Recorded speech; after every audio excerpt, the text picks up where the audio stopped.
Good morning. I'm Kirsten McGregor, and here we are with our resilience roundtables that we've been trying here on LinkedIn Live. I'm here with my friend and colleague, Greg Guannel, who is in the Virgin Islands. So, Greg, thank you for doing this for me and helping me out with this. And someone actually yesterday asked me about what we were going to talk about, and I said all things resilience, and the one person who geeks out about resilience more than me is you, and I'm sure you know other people who geek out even more. But why don't you tell people who don't know about you what you actually do in the Virgin Islands and how you got there? And what I do. It's a complicated. Anyway, yeah. Good morning, everyone, or good day, everyone. Yeah, my name is Greg Guannel. I am the director for the Caribbean Green Technology Center at the University of the Virgin Islands. How do I got here? I got here because I was working on a variety of issues related to climate change and adaptation to climate change impact, but also thinking about the role of ecosystems in hazard risk reduction. And there was a very interesting position in the at the University of the Virgin Islands (UVI) to think about climate adaptation for the territory. And Here we are, been here since 2017. And right now, we are working on a really exciting project called the Hazard Mitigation and Resilience Plan, and where we are thinking about how to make the Virgin Islands more resilient. It's one thing to buy things and build things, it's another thing to be resilient. And I think the buying and the building, we pretty much finished that part in a few months. But the question of what does that mean for resilience, I think we've been at it for a few years. And I think I've had many long chat with Kirsten trying to figure out exactly not only what does it mean, but also how do we make it happen. And I think this is really what keeps me at night, apart from my goat. My goat doesn't Well, keep me up at night. My goat wakes me up in the morning.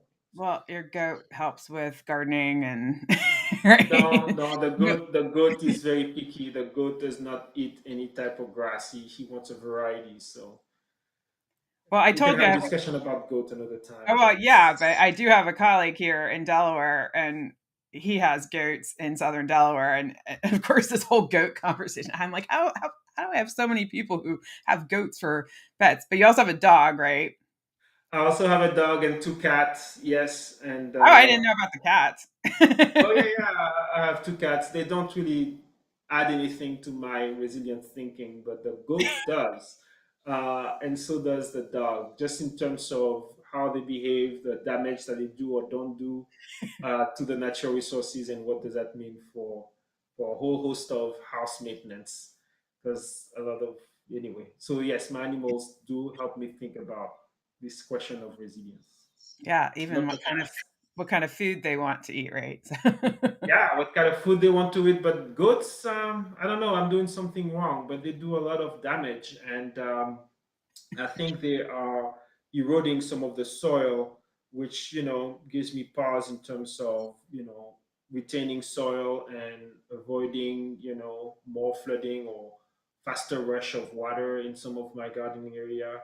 It's I find gardening and just general housework, it does really help me with this question of resilience, because the thing about resilience that I realized is that it's something that you need to keep practicing. You need to keep practicing if you want to have a sort of resilient you know system for your house. You kind of need to know how the house works. You kind of need to know how your garden work, and you need to know how your tools work. And after 2 or 3 years, I keep learning stuff about my weed whacker, and that really allows me to sort of better anticipate and adapt when things go wrong. And that's really the key of resilience, is is sort of being able to pay attention so you can better anticipate and adapt. And Really, it's just working on the house and maintaining and taking care of those animals. Uh, there's a lot of resilient stuff that come. Anyways, that's a bit of a Well, I deviation. mean, if that's any sign of being a resilience practitioner, then I probably fail because I got attacked by the rose bushes and have scratches all over my body from reading this weekend. Um, and the other thing is, you also have two kids. I mean, so that Yeah. I mean, this comes up in every roundtable we've had. Everybody has kids and how that's impacted and changed because of the pandemic, and rules have changed with there's no aftercare, or even if they are back in school, and it's just, but it seems like everybody around the country, and you're in the Caribbean, has this same issue with the kids. So how have things been? I mean, I know, but how have things been with your wife and kids, different now, and how has it improved? I know things are a little different with the Delta variant down there, but how's it been going with you with the kids? Well, the Delta variant is actually, yeah, it's we had, I think, more death in 2 months than in a year because of, I think, this Delta variant, but also people relaxing the rules a little bit because we're all tired of of the pandemic. So things have been okay, actually. Things have been okay. We tend to think that, so there's two thoughts that come to mind, actually, with the context of our discussion today. When I think about my family and the pandemic, is the first thing is, the hazards and disruption. And I think this is very well understood now. They just amplify everything that goes wrong before. And so if things were not tipped up on one particular thing, well, you kind of you're gonna see it and notice it with the pandemic, right? So nothing, no particular example come to mind. Maybe some of my work balance, life balance was a little bit, the issues with that were a little bit amplified because all of a sudden all those kids are around me, and turns out I'm in meetings all day, and turns out that, I don't like to be bothered, and turns out that sometimes I get, short fuse when I am interrupted and I'm trying to get stuff done. So a lot of those sort of issues were amplified at the very beginning of the pandemic, where we had, all of a sudden, we had to live in very close quarters. At the same time, um, and the thing about natural disasters is that most of the time you can sort of say, like, there was a quote I read maybe a year or two ago about some general talking about some base saying, oh, hurricanes, we good, we see where they come, like, we know when they're going to be here, it's all good, we got the plan, we're good to go.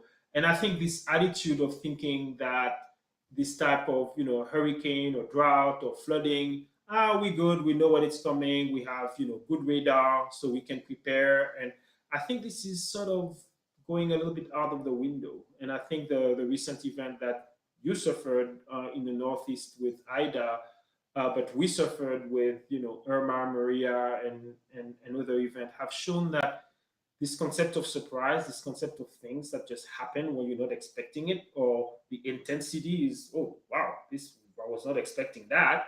I think this is becoming more and more the norm.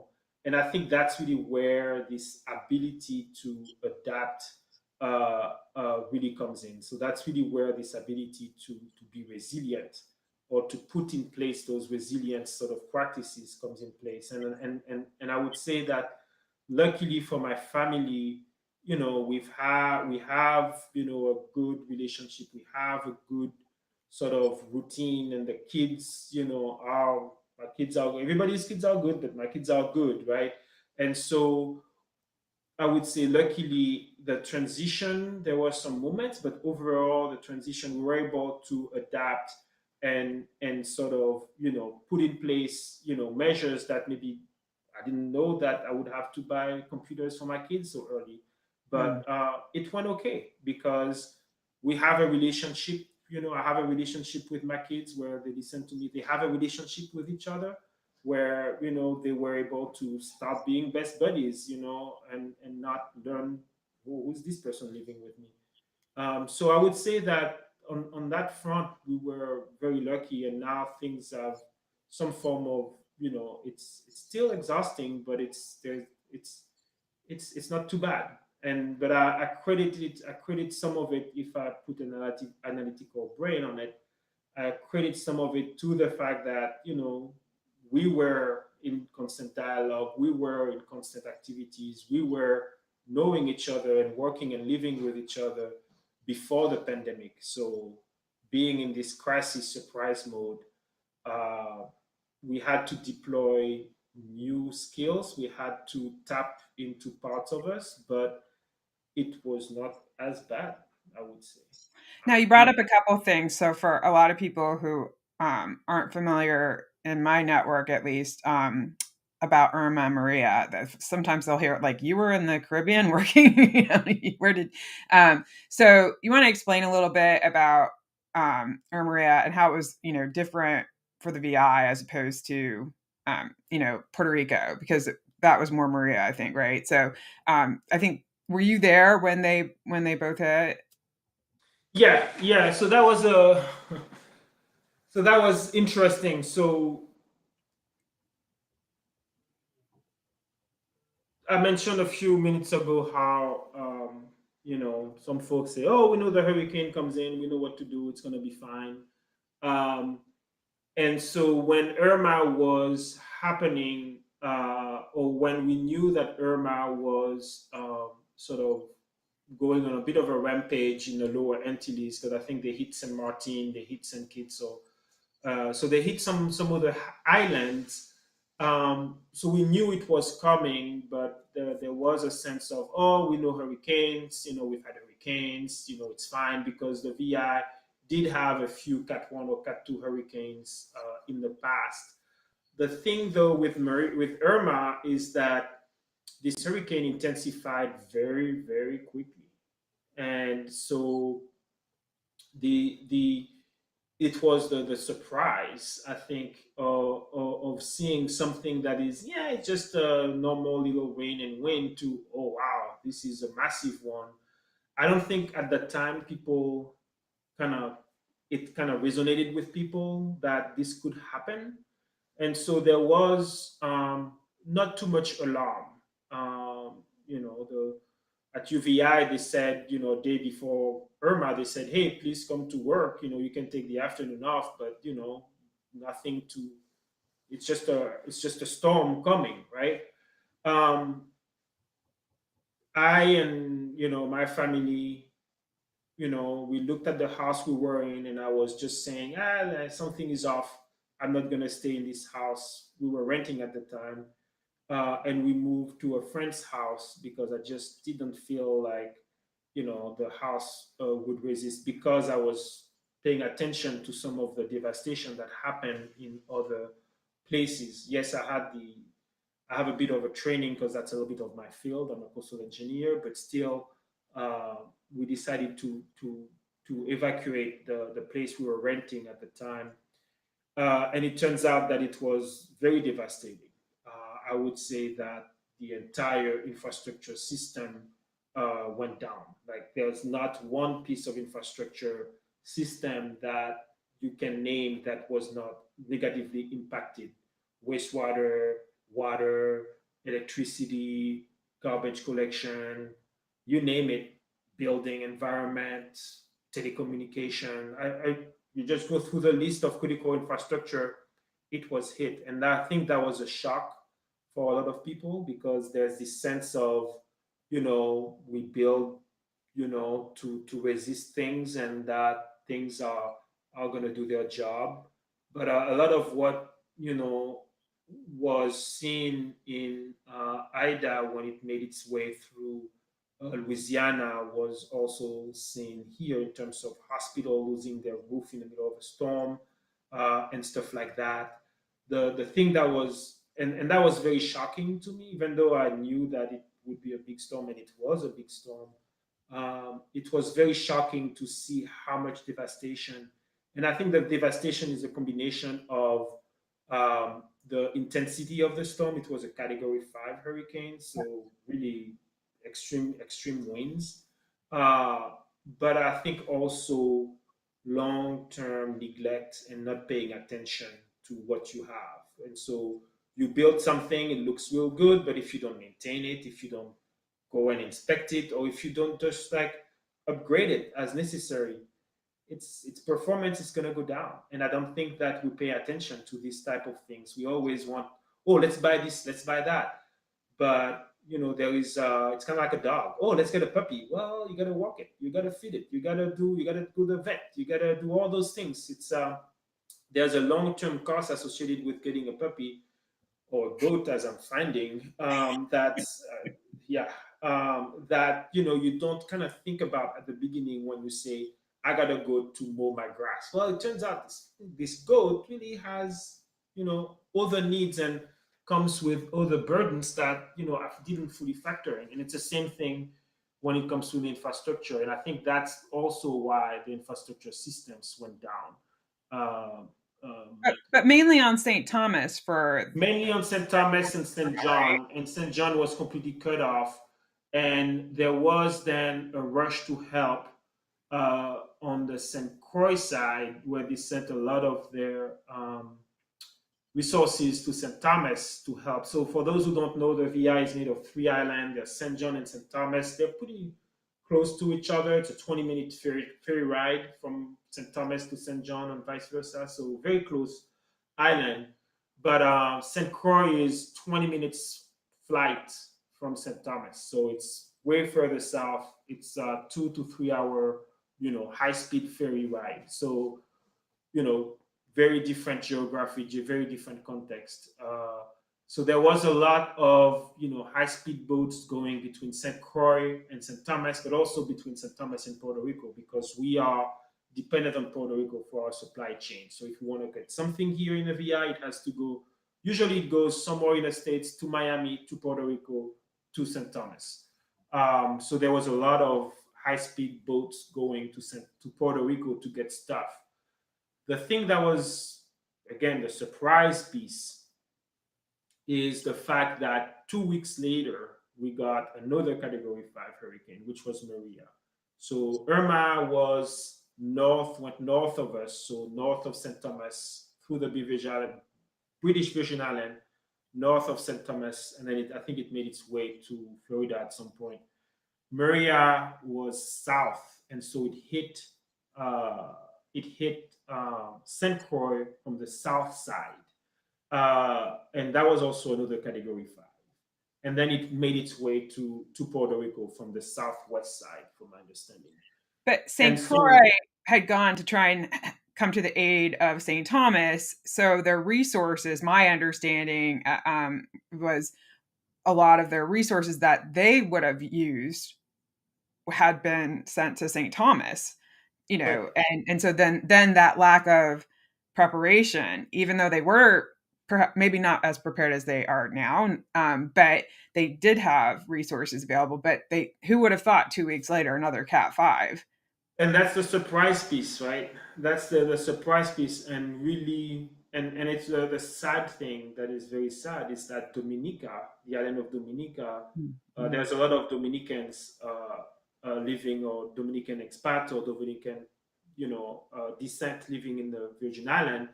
um, they also sent a lot of their resources Mm. to St. Thomas, to BVI, to the Virgin Islands in general, and they got hit by this Cat 5. And so they were the same way as St. Croix, caught completely off guard by a monstrous storm that devastated them, and they had very little resource for first response as well. Mm. Um, and we on St. Thomas, so during Irma, we got a lot of wind, and St. Croix got some rain. We got a massive amount of rain during Maria, but almost no wind. But what it did, though, is that whatever was kind of like on the verge, after Irma, got completely washed out by Maria. So any pothole became a washed out road kind of thing. and any sort of barely standing house became, complete destruction after Maria here, because water does incredible amount of damage. Um, and so it was a double blow that was psychologically very hard to live with. But basically, you ended up with an entire territory now completely down, plus Puerto Rico down. And if you remember what I said about the supply chain, it's even harder to get stuff here because a lot of the resources, not only any shipment, but also a lot of the human resources, whether it's the FBI or DHS or whatever, a lot of it is based in Puerto Rico. And so some folks, what had to come to the VI. Well, the weather, was bad, so they couldn't fly. So we had to wait and wait and wait for human and technical resources to come. Um, and for us, it was okay. We went back to our friend's house because I didn't want to stay, after what I saw after Irma. I still didn't want to stay in the house I was renting, even though the house resisted the impact of Irma. But yeah, and it's really a question of adaptation and using those skills. And those skills of survival, they don't come if you haven't practiced anything. You Yeah. don't learn to use a machete or the day off, right? Go ahead. Well, it's not like that, but what I was thinking in my head was how, FEMA has exercises. And when I first heard about that, I was like, are we working out? But that they do prepare with these exercises, but it's helpful. But I've noticed it's especially now with the pandemic and with what I do from the economic side, and we'll talk about that in a minute, that those types of shocks are equally as devastating to people. And it's that mindset shift, and to be able to look, and this is where I think where you and I are on the same page, from different angles, looking at all the different moving parts and how they impact one another, and they daisy chain. So econ's going to impact education, the workforce, or wastewater, all the things that we were talking about, they all impact one another, and you can't think about any single sector on its own. So an example of a shock that's going on now, with the refinery closure on St. Croix.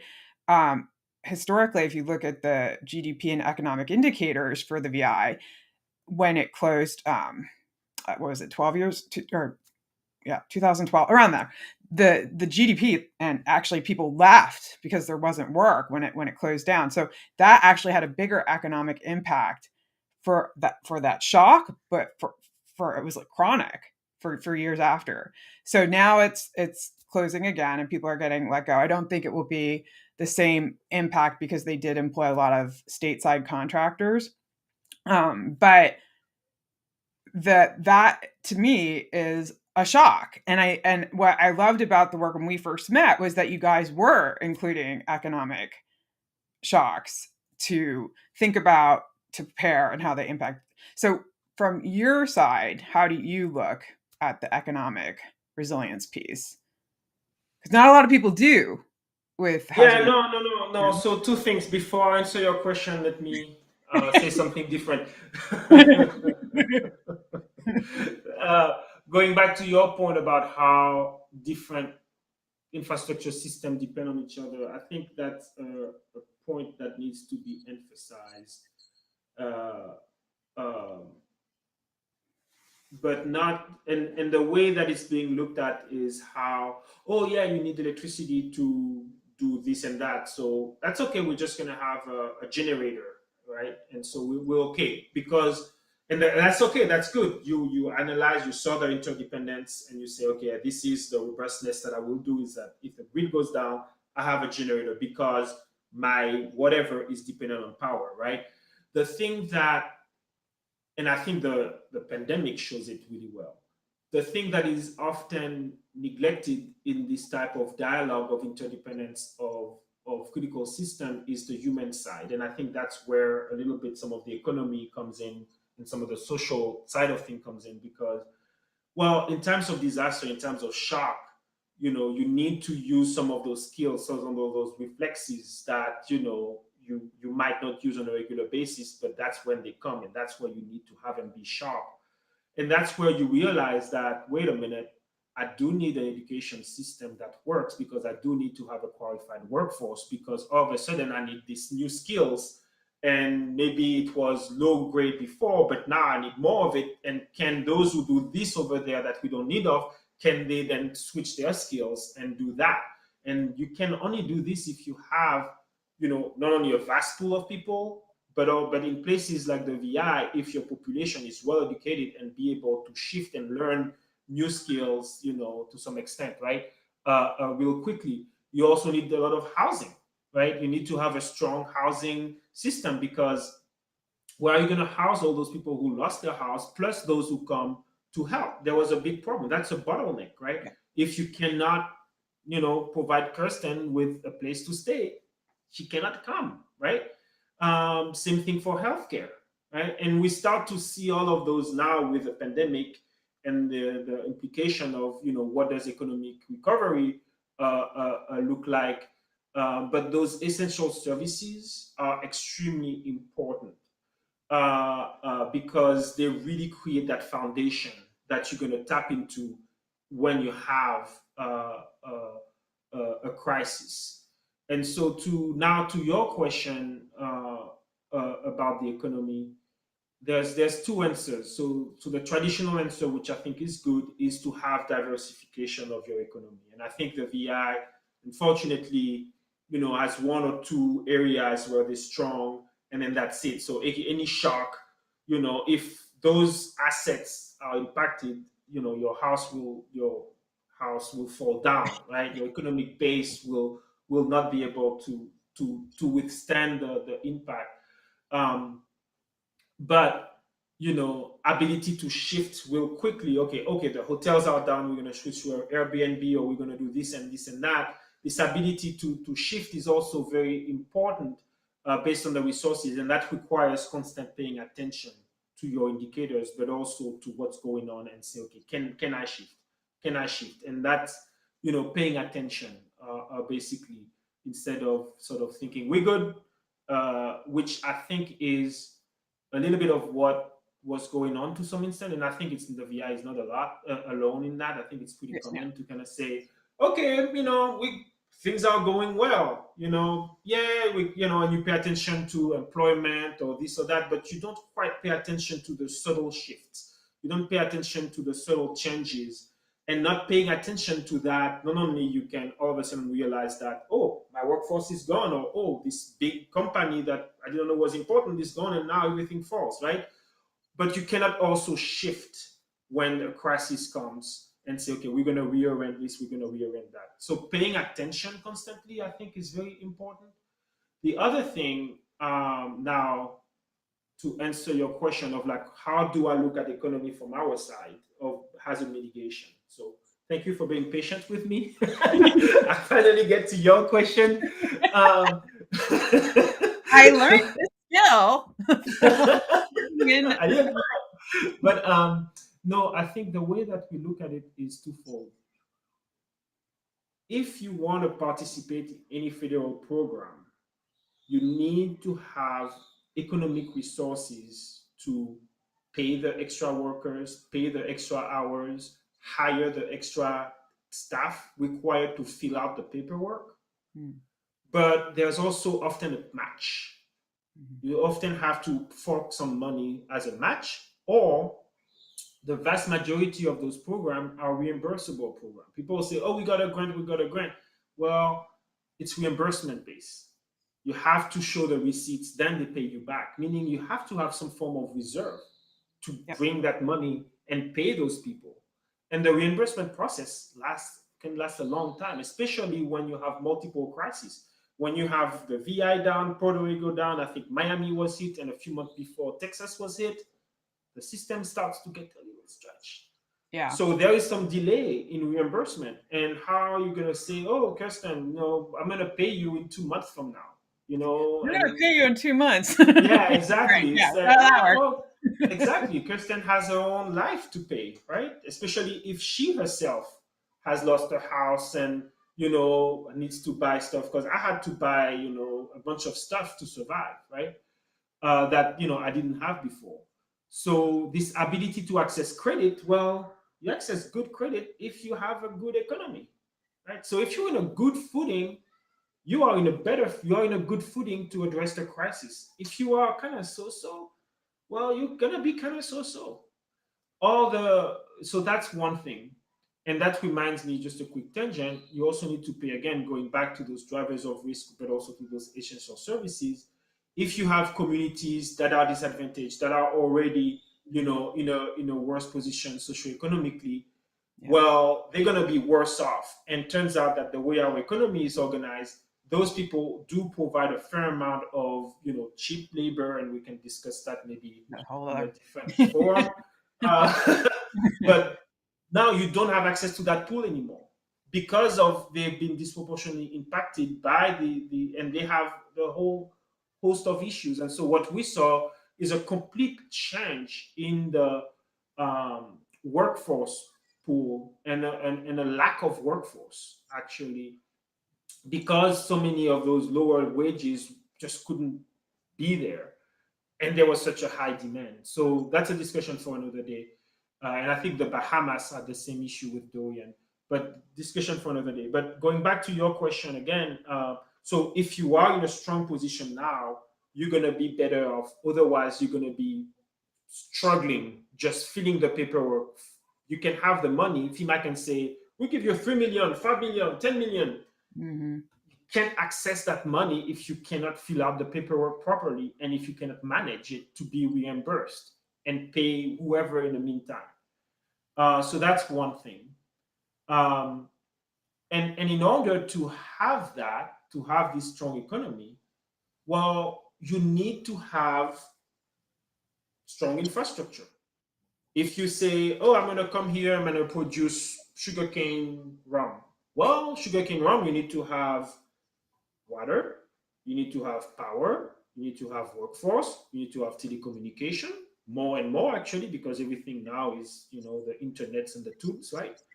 And so, in order for these people to invest, they need to say, oh, yeah, you have a very strong infrastructure, I can invest. But if you don't have a very strong infrastructure, they might not invest, right? So you need to pay attention to infrastructure, and your infrastructure needs, and your essential services, your workforce, your education system, your healthcare system also need to be in good shape for you to attract those big industries, and for them, especially for Ireland, Yep. because you have to come and stay. You cannot just say, I'm going to import electricity from Alabama and I'm going to run my water from Tennessee, whatever. I don't know my geography very well. But you cannot do that on an island, right? So you have to do it very well. And so, for that to happen very well, you need to have a good government. And for to have a good government, you need to have good governance, etc. But you also need to have a good, strong tax base.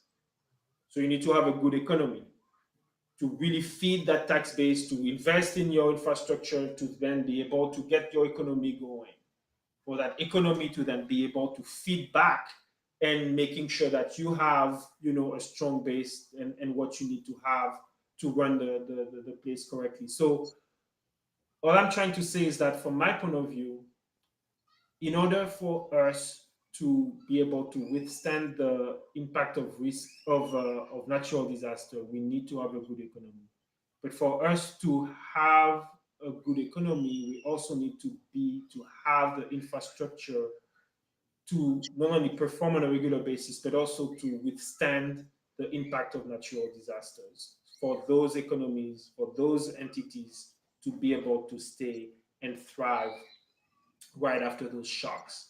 So, for hazard mitigation, we need to think about hazard mitigation on a constant basis, more and more and more, in order to make sure that our economy stays there, because otherwise, those shocks will devastate the economy.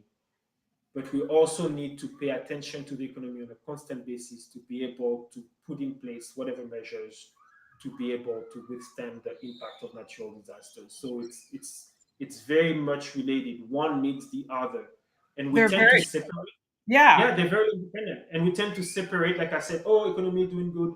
Yeah, do your stuff over there with your surprises and stuff, but those two needs to start. You need to start thinking, what does a natural disaster mean for the economy? What does a disaster mean for the economy, etc.? Because we need this economy when things go wrong, and things will go wrong more and more and more. But and I think that maybe the good thing, right, is that climate change is forcing us to start looking at this because, like, oh wow, this has happened. We never thought it would happen. But when you start to look at what's happening on the economy, on the infrastructure and all those essential services, when you start to look at them from I'm going to protect you so you can withstand a category 5, what you're finding is the question becomes really I'm going to protect you so you can just perform Right. The baseline. the Right. baseline because Mhm. you can't protect I can't protect you against a cat 5 if you know an airplane passes by and you're down, like, you know. Right.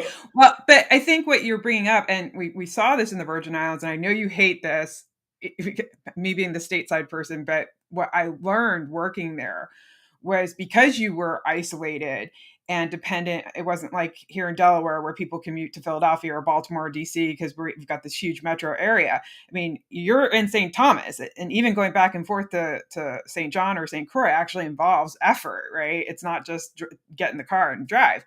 Um, but learning on islands, for I've talked about this several times, going back to the basics, I think it's great having these moonshot goals and having these vision plans and things to strive for, because if you're going to do big things like diversify your economy and have mindset shifts that we're talking about, you do need to think big. But what we're seeing now with the ARPA money that came from Treasury to local communities around the country, I've been seeing that these places are overwhelmed for the things that you and I have talked about in the Caribbean, that the back to basics with people don't realize that it's reimbursable or a local share, that there's a skill set involved with doing a grant application, grants management, procurement, ensuring that the proposal that you're writing meets the grant needs and what your state or territory needs. That infrastructure needs to be in place. And with this ARPA money, we're seeing, some of the communities are like, they're too scared to spend the money because they don't know if they'll be in compliance and da da da da. So now we're seeing this everywhere. But the other thing that you brought up, and you and I've talked about this a lot, but you can't look at hazard mitigation without econ, and the econ people, even just traditional economic development, they need to start looking at the impacts of climate change, because economic development, traditional, is business attraction. It's based on quality of life, and quality. If you don't have quality of life, meaning your education system, the utilities that you talked about, the site selectors who work on, Arts and for culture. yeah. And for a place that's tourism based, it's usually highly dependent on the natural and cultural resources, which we haven't really touched on. But you can't have that if that's not robust. You're going to start losing your econ side. So they're all I really don't understand why people don't see how the two are so dependent on each It's other. so obvious, right? It's obvious. Like, but here's the thing, and I'm going to let you go on this tangent and see where you go here. But how people now, because of the pandemic, a lot more, which it is a good thing, more people are talking about this, and with the new administration, they've put more focus on climate change. There's the pending infrastructure bill with some of these things that we're seeing.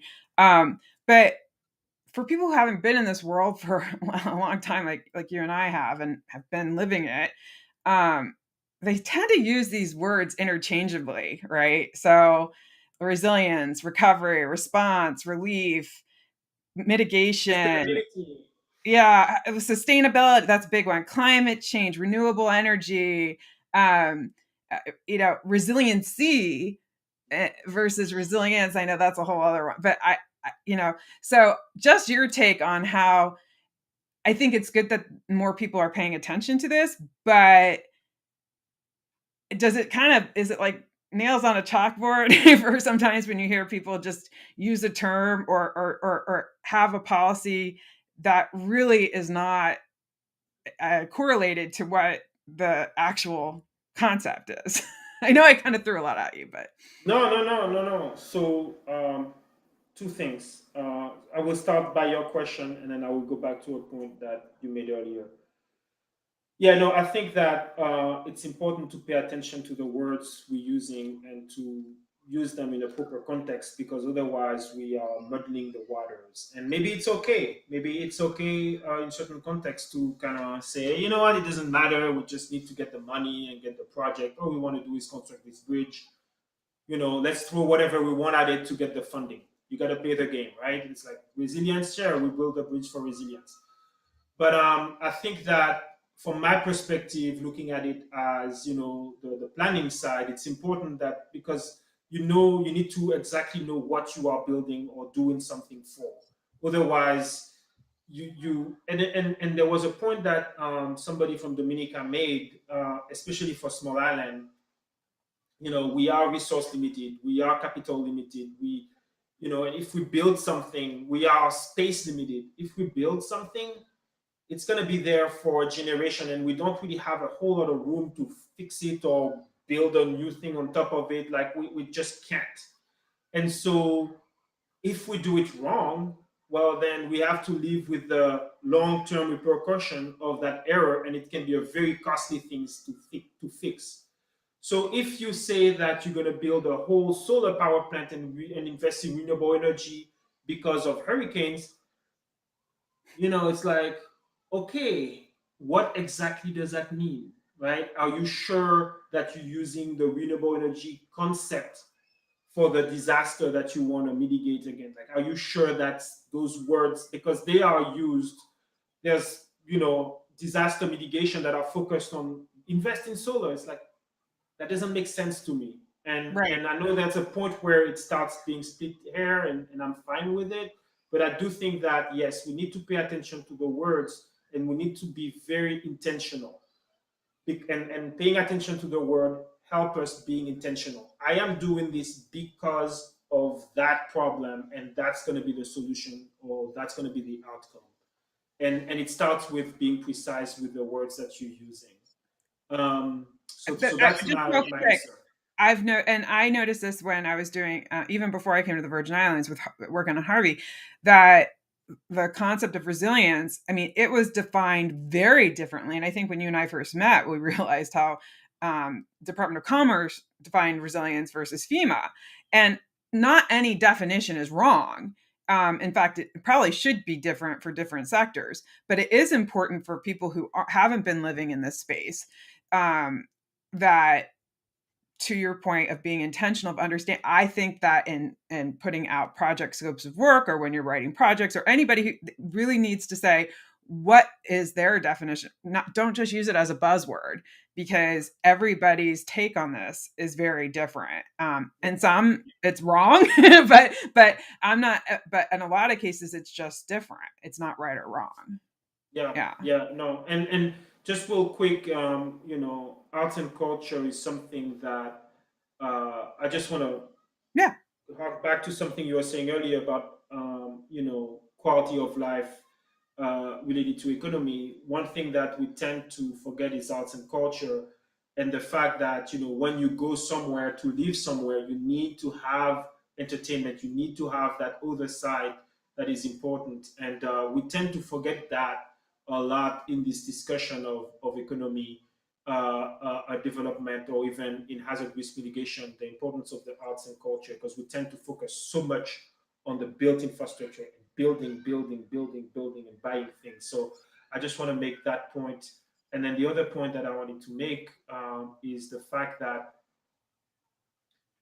going back a little bit to this intentionality, but there is a lot of money, with the ARPA and the FEMA and the whatnots, and in a way it's really good, because there hasn't been any attention paid to a lot of, core investment that needs to be done in the country. At the same time, I think that the capacity that you brought up, and the tailoring of some program for some part, for the smaller sort of areas, uh, there hasn't been enough attention paid to that, in terms of how do we ensure that, they can actually benefit. And I think that's where, for me, this question of intentionality starts to again show its head, of like, who exactly is all this investment for? What is it that they are really trying to achieve with this investment? And I understand maybe they look at it as countrywide, right?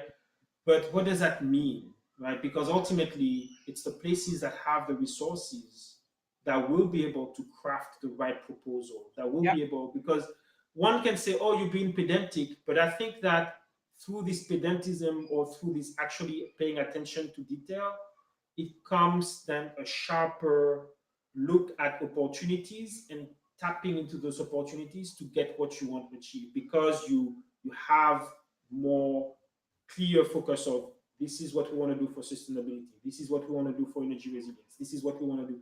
Like because you use those terms more precisely, you can craft very good projects. I think you will then be able to spend the money more effectively. Yep. But those places, either if you're a small place, either it becomes your culture, or usually you're just running around like a maniac doing things. And so my question sometimes when I see all this money coming from the federal government is what is the intention Mm. behind these efforts beyond the sort of obvious and what are the long-term repercussions because I think that it might create even more of a separation between those places that can capitalize and use the money properly and usually those places have plans and documents that are written years before that they just dust off versus those who are scrambling and might not be using the money for the right thing and might buy stuff that has nothing to do with actually building that resilience and can potentially, which I think is often the case, they're just going to buy more and buy more and buy more. And as a result, they become more vulnerable because it's more stuff that is Right. now at risk. Well, it's like in your house. I mean, if you keep That's right. buying stuff and you don't, and here's some free resilience consulting for anybody who's like watched this long. That for the econ side, having those projects is I'm seeing this with ARPA. That's why you kind of brought this light bulb over my head, a renewable energy light bulb that that you really when identifying projects to use with ARPA, Treasury ARPA, that it should ideally be through some sort of public engagement and getting that feedback, the stakeholder engagement from your municipality and your region, making sure you're not duplicating efforts. But if you can't do that for whatever reason, having a plan that you can refer to, and if that plan did have a public process and engagement, it shouldn't be the world. And I always say don't use the word should in this space, but it shouldn't be the world according to this township manager or this mayor and it ends up just being some pet projects of whoever because it's shovel ready but that public engagement which you guys do very well, um, getting out there, making sure you're getting that feedback. I think that is really important with that prioritization of projects, that it's not just you know, whatever's I mean, you have to do low hanging fruit in some cases, but whatever's out there. So I've gotten that question a lot. So I just want to make sure I put that out there. I'm Yeah. going to go ahead. No, just quickly, I know that you probably want to wrap up, but I just Okay. want to go We're good. back to the plan piece that you Yeah. mentioned and the fact that we're writing a great plan. So I have no doubt that the plan that we're writing is going to be good and meets the requirements. But I think that as we are working on the hazard mitigation and resilience plan, one thing that we realized is how on the federal side it's very easy to get plan approved and plans that don't really mean anything.